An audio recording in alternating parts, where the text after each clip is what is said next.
Hey, what's up, runner? Coach Kyle here, and today you're going to learn about some struggles that runners have told me and how I address them in my own life. So let's get started.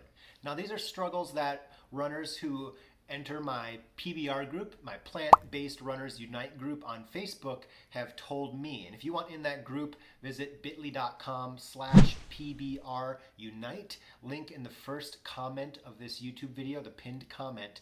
And they are how to cut down on added sugar, motivation for getting those long runs in and done, and how to reduce snacking when you're working from home. If you have any struggles that you want me to make a video on, leave a comment below and I will be sure to do that. The first struggle is how to cut back on snacking when you're working from home. So this one really struck close to my heart, close to my stomach maybe. Currently, I feel great. I feel great about my eating habits. So what have I done to improve my eating habits over the years? The first most important thing is reducing the amount of snacks that are available. We almost never buy junk food. And actually, right here, we have some kettle cooked original chips. And I'm proud to say this bag has been in the house for, we got groceries on Monday. So it's been in the house all week. Desi and I split some chips. I had a couple meals. 5 years ago, it would have been gone that first evening. And one thing that we've really done is we've reduced our purchasing of snacks. So we only buy chips when we know exactly what we're gonna eat them with. And every weekend we make a menu for our upcoming week, and we pick the meals, we buy all the items for each meal, for each recipe. And if we're gonna have snacks, or if we're gonna have like a side, like some chips with our burgers. I made veggie burgers, and so we had some chips with our veggie burgers. And we buy the chips specifically for that meal. I've worked a lot with my eating habits over the years as well. And one thing I've done is kind of I've instilled a mantra in my diet. It's, am I hungry or am I just bored? Oftentimes the answer is I'm just bored and I'm looking for something to do. And oftentimes people default to munching.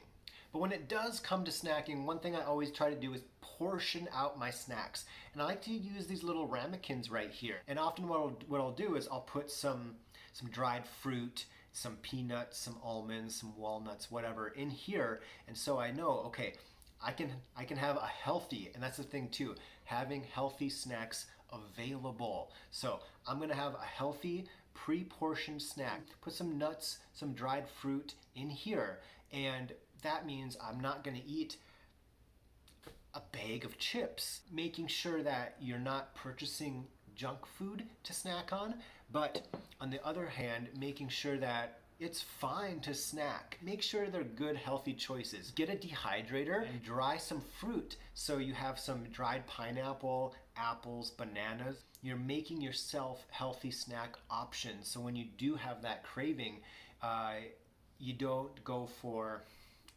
air-fried tater tots. Next up, we have long distance running motivation. If you're watching this video, you probably love to run, but sometimes maybe it's after work or the weather is really tough. It's super windy outside right now, not optimal running conditions.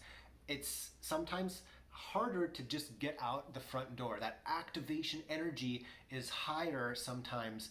The first tip, the most important tip when it comes to long run distance motivation is have empathy with your future self. Know that once you step out the door, once you get going, and especially once you finish, you're gonna be glad you did it. Like I said, it just sometimes takes a little bit of oomph to get out the front door. But keep in mind that your future self will either be happy with your choices or just disappointed with your choices. And you have the power to make the right decision. So you can either not go for that run because you didn't feel like it, probably regret it later, or you can be proud. You flexed that mental muscle, that mental motivation muscle. You got out the door and you're better because of it. Now, some tips for actually executing the distance. We might get out the front door, but you might have a 20-mile run to do. And sometimes those long runs are just tough. I mean, I ran 70, 80 miles a week on average, 10 runs a week for 3 months straight, training towards my 2:55 marathon. I love to run, I'm a running coach, but sometimes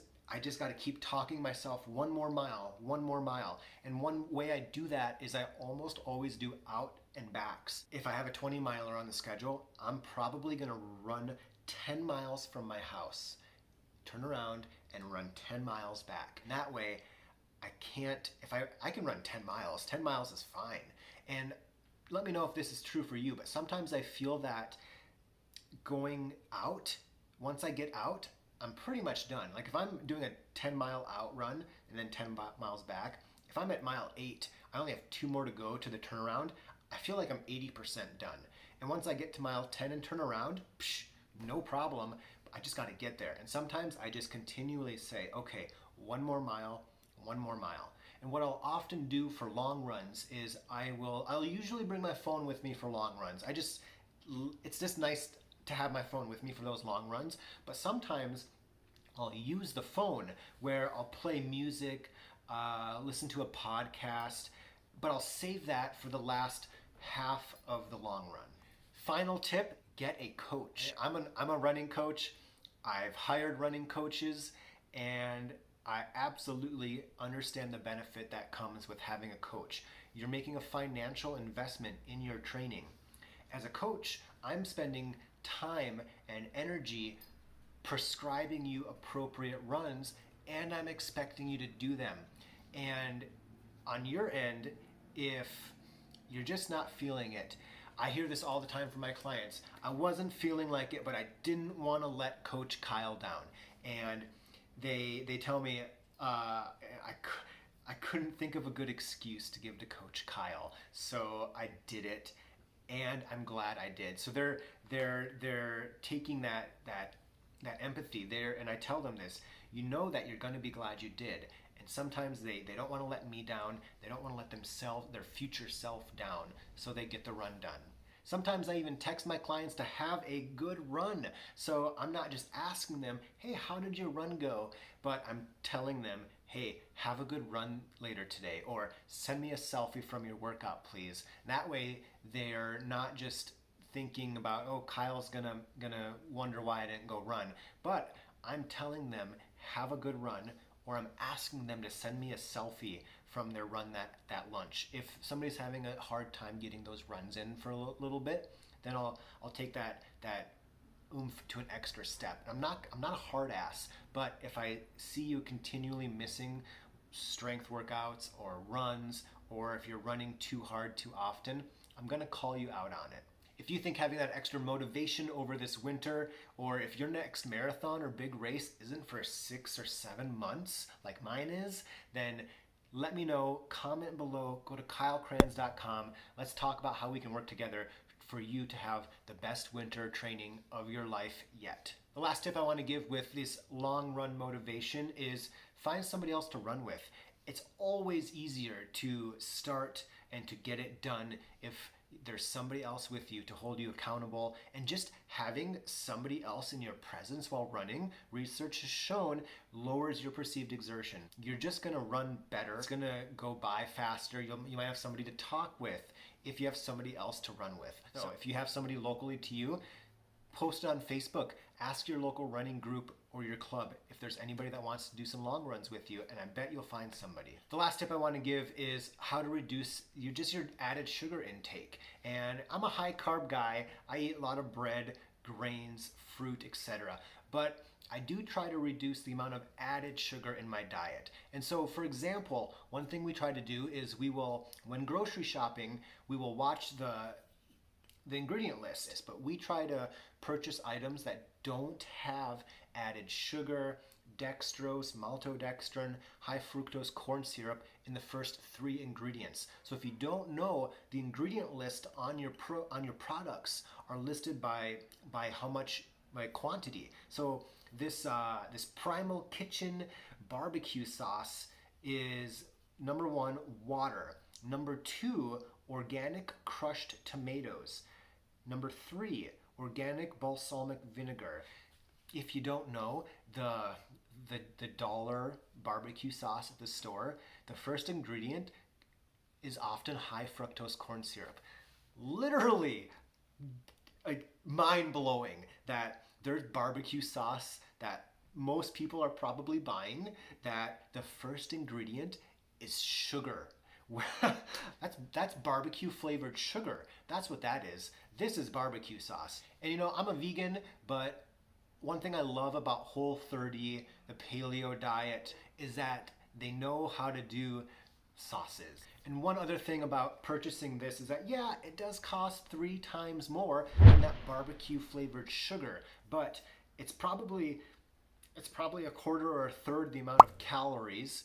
And I like that typically these no sugar added, these low sugar, these no high fructose corn syrup, the agave flavored ketchup typically comes from smaller companies. So like this one, this is from Primal Kitchen, from Mark Sisson, and he's been a long time paleo, fitness, health, diet writer. There's something nice about giving my money, spending my money on products from smaller companies. So I hope you found these tips helpful. If you did, please subscribe to the channel, give this video a thumbs up to help the video, help the channel out. Leave any comments below with struggles you might have that you want me to make topic videos on.